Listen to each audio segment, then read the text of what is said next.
Growing up, my dad was my hero. He was someone I always made laugh. He was someone who stood again in every situation and tried to bring out the best in others. Even if you were having a bad day or mad at him for something, he always has a cheesy joke ready that will make your day better and make it impossible to continue having a bad day or stay mad at him. And then even when you would start feeling better, you'd be like, man, like I'm kind of mad at myself that I'm over this. But he just had that way about him that was able to, help you push it through and just try to see the positive things in these dark times. My dad was the hardest working man I've ever known. I was truly happiest when he was at work, with the exception of when he was hanging out with me and his other kids, which are all behind me. Brittany, Grace, Adrian, Destiny, and our other sister who can't be here today, Cassandra. He had 8 siblings and made a countless impact on so many people.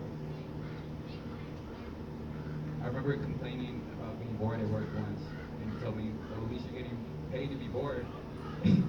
If you were at home right now, you'd be bored and you'd be broke. And I truly believe that's how he approached each workday. And with so many Pepsi shirts here, he's worked at Pepsi for 25 plus years, and this was his friends. Everyone here was his friends, was his family, and it means a lot for you guys to be here. Outside of the family, you guys are his family. My dad loved listening to music, and he loved listening to it as loud as possible. As a kid, one of my fondest memories with my dad was riding around with him as he blasted Tupac in his Camaro with the top down. As a kid, it was the coolest feeling ever. As some of you know, my dad always had an issue going on with his car, so he always had a huge toolbox in his car to fix it. People always thought he had a really loud bass, but it was really just the toolbox shaking around in the car. In fact, his coworker Lan at Pepsi told me that's how they knew he was on time for work, because they heard him arriving before they saw him walk in. No time card needed. Beyond Dad's love for family, music, and cars, he loved to work out. He loved burgers and fries, honey buns, and all sorts of other junk food, but he loved to work out. Dad was constantly in the gym multiple times a week and sometimes twice a day. You may have gotten his name and his ridiculously good looks.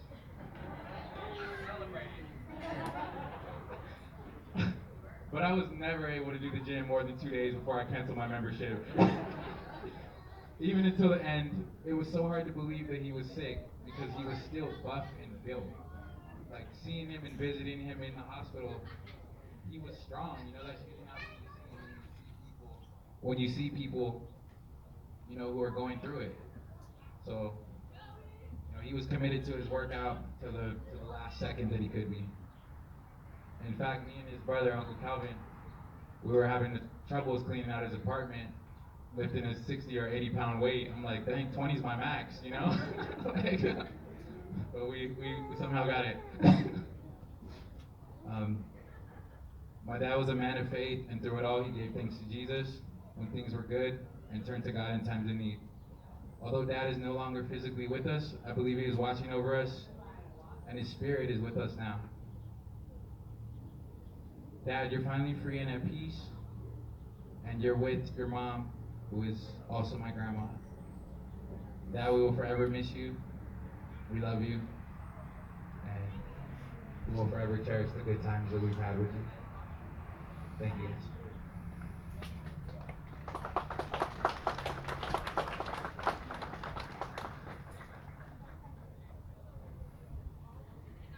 Next is my sister, Dad's youngest kid, Grace. She's gonna say a few words as well. What's up, everybody? Kind of new. I know. Nice meeting you guys, though. Happy to meet all you guys. Me and my dad, like, we had a good relationship, and I'm very thankful, like, for the relationship we did have. Like, he would call me, hey, Grace, give me 15 push-ups. I would get down, I would give him 15. On the phone, he's like, are you done? 10 sit-ups. Or do it. And it's like, ever since this situation happened with my dad, it's just been kind of like a good presence has been watching over me. a positive presence. I feel like someone's, guiding me and telling me maybe that's not the right thing to do. Maybe this is. And it's still like in shock for me and it still really hurts, but I'm trying to, be positive, take it day by day, and keep my head up just like everybody else should. It's the best thing to do, and we all know he's watching over us, because, he always had a good heart. His intentions was always like pure, you know, always like wanted to make others happy and everything else. So I just wanted to let you guys know I appreciate everybody for being here for my dad and his passing. And yeah, appreciate it.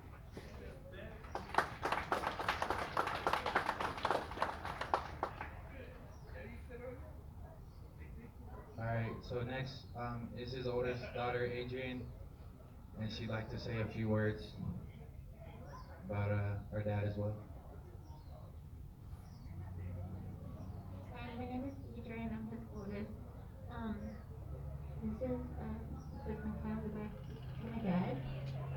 I have so many special memories of my dad growing up. One of my favorite memories is when he would pick me up from school and we would grab ice cream and go to the park and play. He always told me how proud he was of me and never to be scared of change and never give up. And the one most special moment was when he surprised me and my sister Cassandra here in Vegas. He came to my job and we went and got our coffee fix from Starbucks. That was me and his thing. Starbucks, him and Cassandra made memories and he made sure that he told me in past how much he loved us. Dad, I love you so much and I miss you and I love you.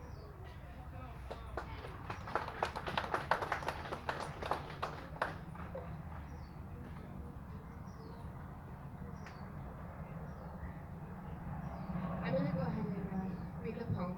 I'm Destiny, the middle child, Destiny Walker.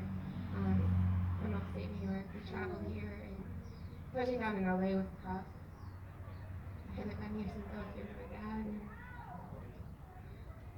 so, coming here today, I knew that it was gonna be heavy. It was gonna be heavy. We're all meeting a lot of people for the first time, and it was gonna be really heavy without dad here to lighten it up. But knowing that and thinking that, I also know that with all the love and memories we have in this area, the light's here. Dad is the light in all of us, and the 55 candles for Dad's 55 years are surrounded by gypsophilia. The flower stands for to love, and that's what Dad did. He did it always in his way, whether it was joking and bringing you up, whether it was calling you and telling you what you should and shouldn't do, sending videos of him working out to my boyfriend. Whatever he was doing it in love. So, when we leave, it's on us. We always say, make it happen, Captain. So when we walk out of here, it's on us to bring that light to everybody. We all need it more than ever now, but especially with his loss.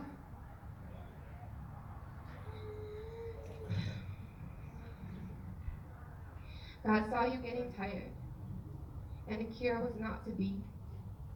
So he put his arms around you, and he whispered, come to me.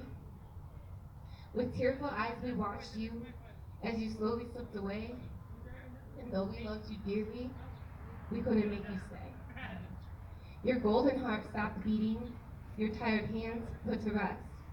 God broke our hearts to prove to us he only takes the best. Thank you.